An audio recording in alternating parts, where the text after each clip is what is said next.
যখন এই পৃথিবীতে মানুষের কোনো অস্তিত্বই ছিল না, তখন একদিন আল্লাহ রব্বুল আলামিন সমস্ত ফেরেশতাদের আরশে আজিমের নিকটে সমবেত হওয়ার নির্দেশ দিলেন।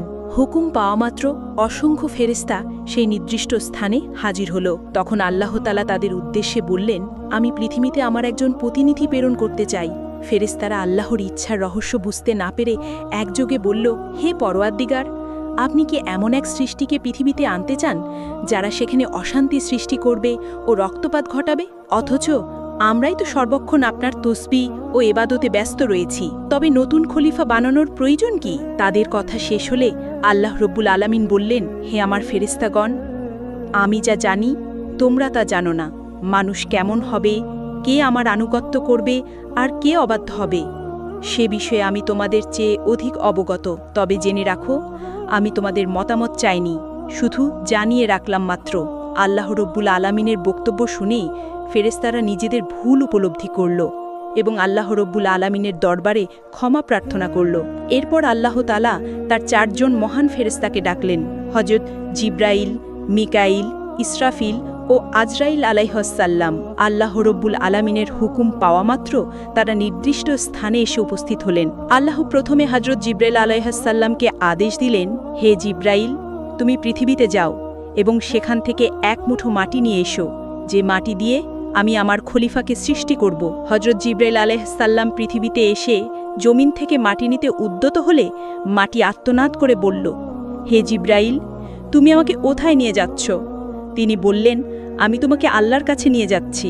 আল্লাহ রব্বুল আলামিন মাটি দিয়ে এমন একটি মাখলুক সৃষ্টি করবেন যারা এই পৃথিবীতে আল্লাহর প্রতিনিধি হবে। কিন্তু মাটি তখন কাঁদতে কাঁদতে বলল, ভাই জিব্রাইল, তুমি আমাকে নিও না, আমাকে রেখে দাও, কারণ আমাকে দিয়ে আল্লাহ তাআলা যাদের সৃষ্টি করবেন তারা আল্লাহ তাআলার নাফরমানিতে লিপ্ত হবে, যার কারণে আল্লাহ রব্বুল আলামিন তাদেরকে শাস্তি ভোগ করাবেন। অথচ আমি যদি তাদের শরীরে থাকি তাহলে সে আযাব আমাকেই ভোগ করতে হবে। অথচ আল্লাহ রব্বুল আলামিনের আযাব ভোগ করার মতো শক্তি এবং সাহস কোনোটাই আমার মধ্যে নেই।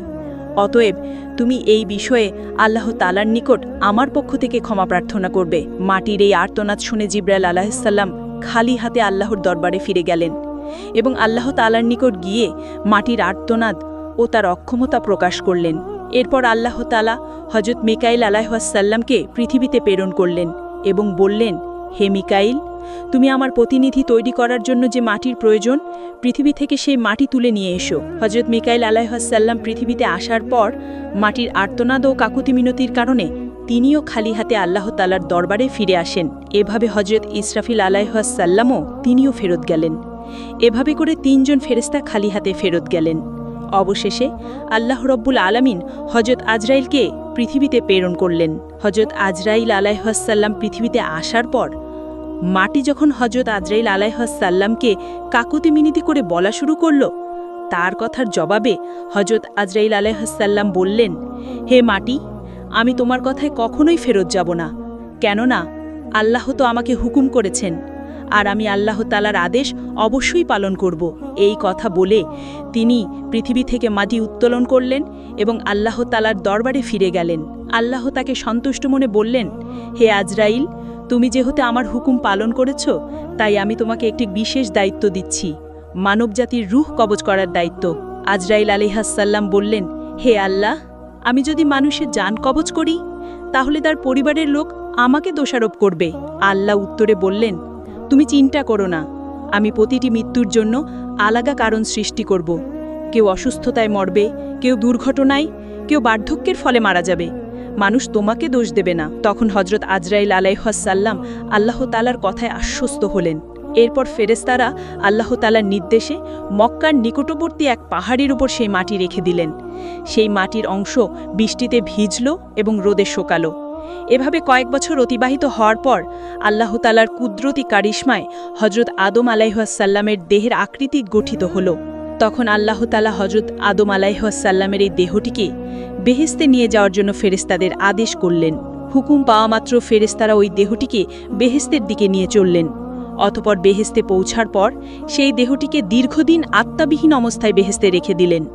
এদিকে দলে দলে ফেরেশতা এসে মূর্তিরূপী হযরত আদম আলাইহিসসালামের নিথর দেহকে মাঝে মাঝে এসে দেখে যেত এবং আল্লাহ তাআলার দরবারে শুকরিয়া আদায় করত এবং খুশি প্রকাশ করত এবং বলাবলি করত, এটাই সেই দেহ, এই হবে আল্লাহর পক্ষ থেকে খলিফা, পৃথিবীতে তিনি আল্লাহর হুকুমকে বাস্তবায়ন করবেন।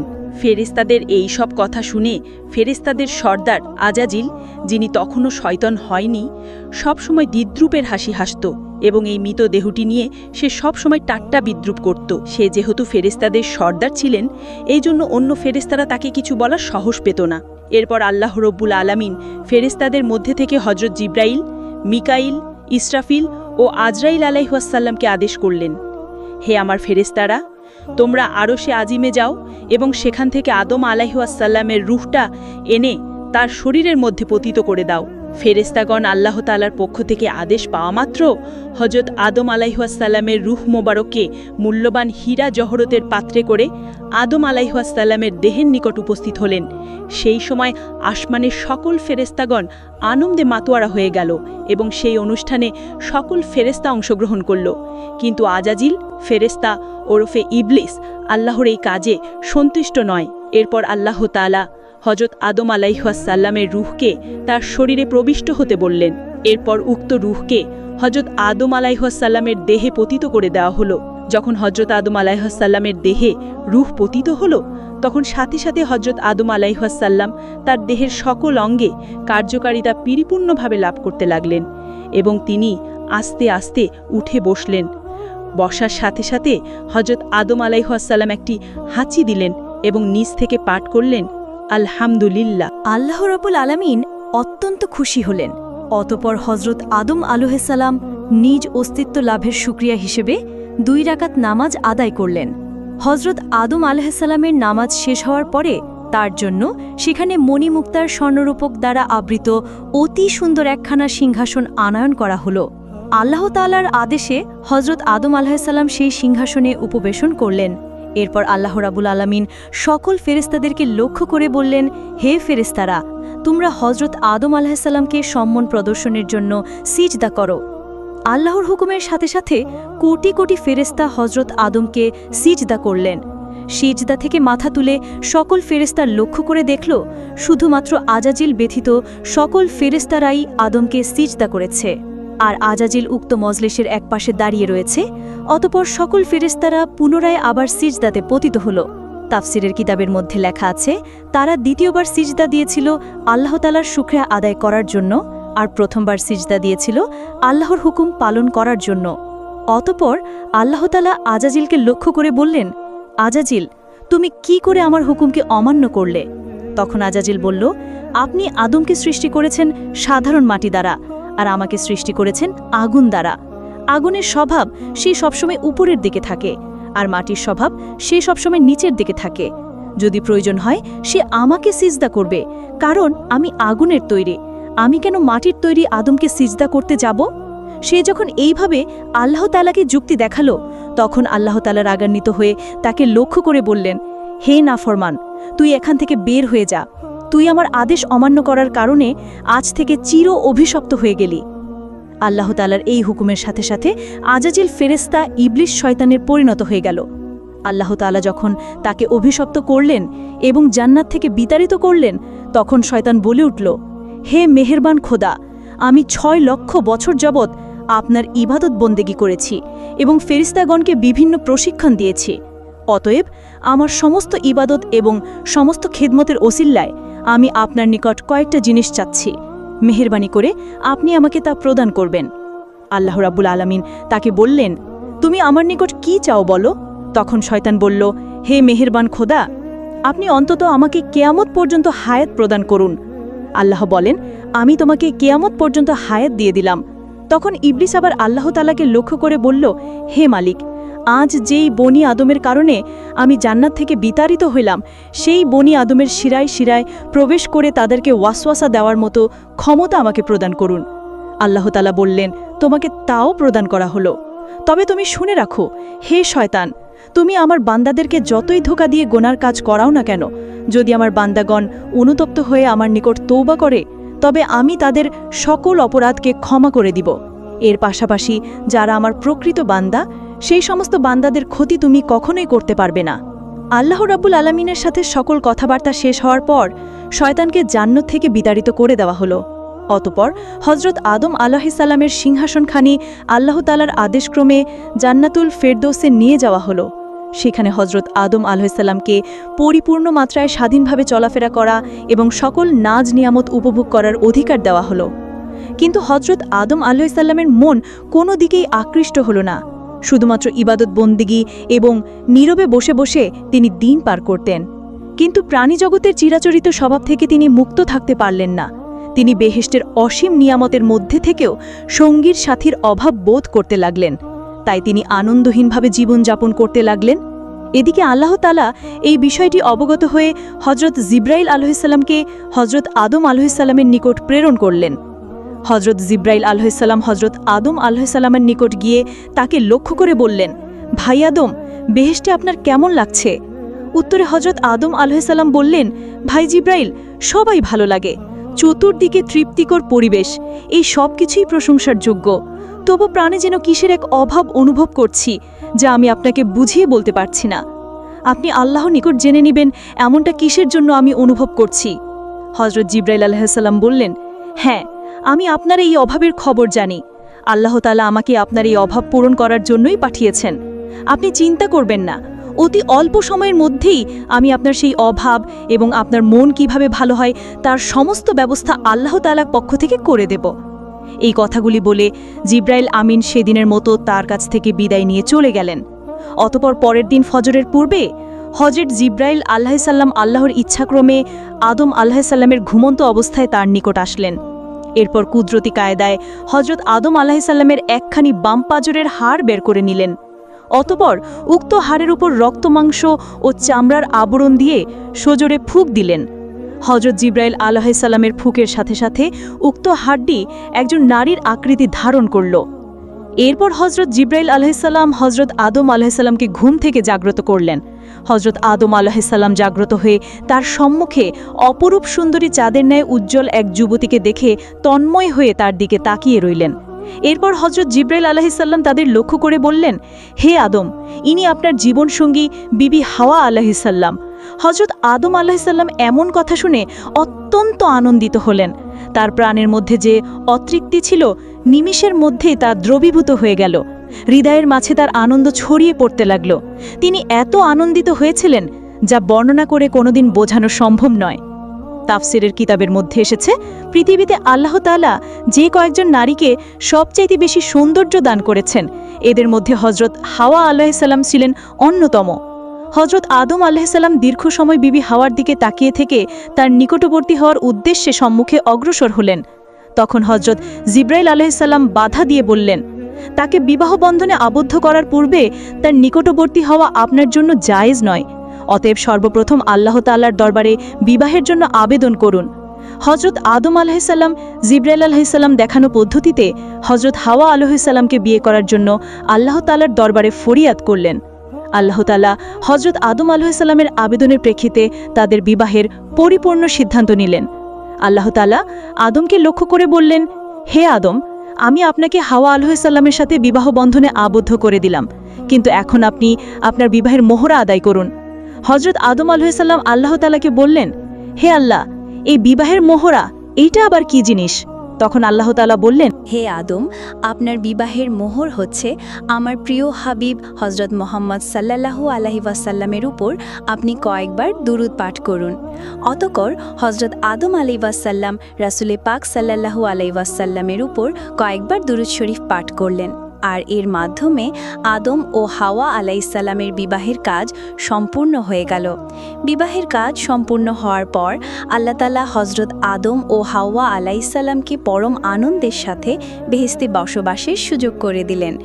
এর পাশাপাশি আল্লাহ তাআলা তাদেরকে লক্ষ্য করে বললেন, হে আদম, তোমরা মনোযোগ সহকারে শুনে রাখো, জান্নাতের সকল নাজ নিয়ামত তোমরা গ্রহণ করবে, কিন্তু এই যে গাছ রয়েছে এই গাছটির নিকট তোমরা গমন করবে না এবং তার ফল তোমরা ভক্ষণ করবে না। তাফসিরের কিতাবের মধ্যে ওই গাছটির নাম উল্লেখ করা হয়েছে, আর তা ছিল গন্ধম নামক গাছ। এরপর হজরত আদম আলাইহিস সালাম ও বিবি হাওয়া আলাইহিস সালাম অতীব আনন্দে আরাম আয়েশের সাথে বেহেশতে বসবাস করতে লাগলেন।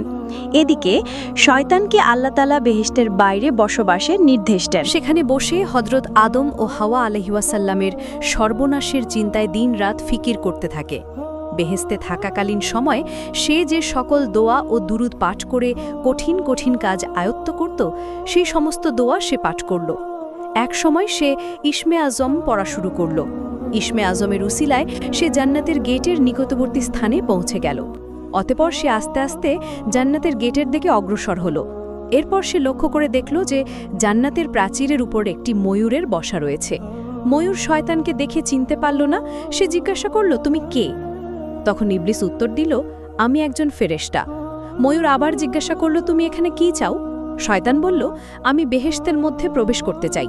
ময়ূর তখন বলল, হযরত আদম আলাইহিওয়াসাল্লাম সেখানে থাকাকালীন সময়ে সেখানে কারও প্রবেশের অনুমতি নাই। এই কথা শুনে শয়তান বলল, ভাই ময়ূর, তুমি আমাকে দয়া করো। এর প্রতিদান স্বরূপ আমি তোমাকে এমন এমন দোয়া শিখিয়ে দিব যা পাঠ করলে তুমি কোনোদিন বৃদ্ধ হবে না। দ্বিতীয়ত, কোনোদিন তোমাকে মৃত্যু স্পর্শ করবে না। তুমি কিয়ামত পর্যন্ত জীবিত থাকতে পারবে এবং বেহেশতের সকল নাচ নেয়ামত ভোগ করতে পারবে। বেহেশত থেকে কোনোদিন তোমাকে বের হতে হবে না। এই কথাগুলো বলেই শয়তান ইসমে আজম পড়া করল। তার মধুর সুরে ইসমে আজম পড়া শুনে ময়ূরের মন নরম হয়ে গেল এবং সে তাকে বেহেশতের দরজায় নিয়ে হাজির হল। আর সেখানেই প্রহরী হিসেবে ছিল বিশাল এক সাপ। সাপ শকে সব ঘটনা খুলে বলল। সাপ ও ময়ূরের কথাগুলো শুনল এবং শয়তানকে জিজ্ঞেস করল, তুমি কে? শয়তান পূর্বের ন্যায় উত্তর দিল, আমি একজন ফেরেশতা। আমি আর আরশে আজিমের নিচে বসবাস করতাম। সেখানে বসে আমি এমন এক ইসমে আজম শিখেছি যা পাঠ করলে সকল উদ্দেশ্যই সাধিত হয়ে যায়। সাপ তখন বলল, দোয়াটি আমাকে শিখিয়ে দাও। শয়তান বলল, হ্যাঁ, তোমাকে আমি শিখিয়ে দেব, তবে একটি শর্ত রয়েছে। আর সেই শর্তটি হলো, তুমি বেহেশতের মধ্যে আমাকে প্রবেশ করানোর সুযোগ করে দাও। এই কথা শুনে সাপ বলল, হযরত আদম আলাইহিওয়াসাল্লাম বেহেশতে থাকাকালীন অবস্থায় কাউকে বেহেশতের মধ্যে প্রবেশ করানোর অনুমতি আমাকে দেওয়া হয়নি। অতএব এটা আমার পক্ষে সম্ভব নয়। এই কথা শুনে শয়তান বলল, তুমি যদি রাজি থাকো তাহলে আমি তোমার মুখে প্রবেশ করে জান্নাত ঘুরে দেখে আসব। এতে করে আল্লাহ তাআলার হুকুম তোমার দ্বারা লঙ্ঘন করা হবে না। তার এই যুক্তিটি সাপের খুবই পছন্দ হলো, যার কারণে সে রাজি হয়ে বড্ড করে হাঁ করল। হাঁ করার সাথে সাথে শয়তান তার মুখের ভেতর প্রবেশ করল। এরপর শয়তান সাপকে লক্ষ্য করে বলল, হে সাপ, তুমি আমাকে বিবি হাওয়ার কাছে নিয়ে চলো। হুকুম পাওয়া মাত্রই সাপ শয়তানকে মুখে নিয়ে বিবি হাওয়া আলাইহিওয়াসাল্লামের কাছে গিয়ে পৌঁছাল। শয়তান তখন জোরে সুরে চিৎকার দিয়ে কাঁদতে আরম্ভ করল। সাপের মুখ থেকে কান্নার শব্দ শুনে বেহেশতের সকল হুরগেলমেন তার কাছে সমবেত হল। এমনকি বিবি হাওয়া আলাইহিওয়াসাল্লামও সেখানে এসে উপস্থিত হল। এরপর হযরত বিবি হাওয়া আলাইহিওয়াসাল্লাম তার এই রূপ ক্রন্দনের কথা জিজ্ঞাসা করলেন, যার উত্তরে সে বলল, আমি তোমাদের পরিণামের কথা ভেবেই কান্না করছি। আল্লাহ তাআলা তোমাকে ও তোমার স্বামী আদম আলাইহিওয়াসাল্লামকে খুব শীঘ্রই পৃথিবী নামক জমিনে পাঠিয়ে দেবেন। এই কথা আরশে আজিমে লিপিবদ্ধ রয়েছে। আমি তা দেখেছি। এর জন্য আমি তোমাদের কথা চিন্তা করে কান্নাকাটি করে যাচ্ছি। বিবি হাওয়া তখন শয়তানকে লক্ষ্য করে বললেন, তোমার কথা যে সত্য তা আমি কিভাবে যাচাই করব? শয়তান বলল, আমি আল্লাহর নামে শপথ করে বলছি, আমার কথা যদি বিন্দুমাত্র মিথ্যা হয় তাহলে যেন আল্লাহ তাআলা ও সকল ফেরেশতার লানত আমার উপর পতিত হয়। শয়তানের এমন কথায় হযরত হাওয়া আলাইহিওয়াসাল্লামের মন নরম হয়ে গেল। তাই সে তাকে জিজ্ঞাসা করল, তবে পৃথিবীর এই নির্বাসন থেকে মুক্তির কোনো উপায় আছে কি? যদি এই নির্বাসন থেকে মুক্তির কোনো উপায় থেকে থাকে তাহলে তা তুমি আমার নিকট খুলে বলো। শয়তান তখন বলল, উত্তম একটি পথ রয়েছে, তবে তোমরা তা গ্রহণ করবে না, তা আমি ভালো করেই জানি। তখন হযরত হাওয়া বললেন, আমি অবশ্যই সেই পথকে গ্রহণ করব, আমার নিকট তা খুলে বলো। তখন শয়তান বলল, ওই যে নিষিদ্ধ গাছ রয়েছে, ওই গাছের যদি একটি ফল ভক্ষণ করতে পারো তাহলে তোমরা চিরস্থায়ীভাবেই জান্নাতে বসবাস করতে পারবে। আর যদি তোমরা সেই গাছের ফল ভক্ষণ না পারো তাহলে অচিরেই তোমরা জমিনে নামিয়ে দেওয়া হবে। তোমরা বেহেশত থেকে বিতাড়িত হবে, কেননা আল্লাহ তাআলার সিদ্ধান্ত হচ্ছে তোমাদেরকে জান্নাত থেকে বিতাড়িত করে দেবেন। শয়তানের যুক্তিপূর্ণ বক্তব্যে হযরত হাওয়া আলাইহিওয়াসাল্লামের মন নরম হয়ে গেল, যার কারণে তিনি আস্তে আস্তে গন্ধম নামক গাছের নিকট উপস্থিত হলেন। সেখানে উপস্থিত হয়ে গাছ থেকে একটি ফল ছিঁড়ে অর্ধেক ফল সে আহরণ করলেন। বাকি অর্ধেক হযরত আদম আলাইহিওয়াসাল্লামের জন্য নিয়ে আসলেন। এরপর হযরত আদম আলাইহিওয়াসাল্লামকে বুঝিয়ে শুনিয়ে বাকি অর্ধেক ফল খাওয়ালেন। হজরত আদম আলাইহিওয়াসাল্লাম ও হাওয়া আলাইহিওয়াসাল্লাম গন্ধম নামক ফল ভক্ষণ করার সাথে সাথে তাদের দেহ থেকে জান্নাতের সকল পোশাকগুলো খুলে পড়ে গেল এবং তাদের শরীর থেকে যে মেশকের সুঘ্রাণ বের হতো সে সমস্ত ঘ্রাণ বের হওয়া বন্ধ হয়ে গেল। এই অবস্থাগুলো দেখে হজরত আদম ও হাওয়া নিজেদের ভুল বুঝতে পারলেন এবং অনুতপ্ত হতে লাগলেন। তাদের এই কাজকর্মের কারণে আল্লাহ তাআলা রাগান্বিত হলেন, যার কারণে তিনি ফেরেশতাদেরকে আদেশ করলেন, ফেরেশতাগণ, আদম ও হাওয়াকে জান্নাত থেকে বের করে জমিনে নামিয়ে দাও। আল্লাহ তাআলা হুকুম পাওয়া মাত্র হজরত জিবরাইল আলাইহিওয়াসাল্লাম এবং অন্যান্য ফেরেশতাগণ হজরত আদম আলাইহিওয়াসাল্লাম ও হাওয়া আলাইহিওয়াসাল্লামকে জান্নাত থেকে জমিনে নামিয়ে দিলেন। তো প্রিয় দর্শক, কেমন লাগলো আজকের এই ভিডিওটি? যদি ভালো লাগে তাহলে চ্যানেলটি সাবস্ক্রাইব করেন, আর এই ভিডিওর দ্বিতীয় পর্ব দেখতে চাইলে অবশ্যই কমেন্টে বলুন।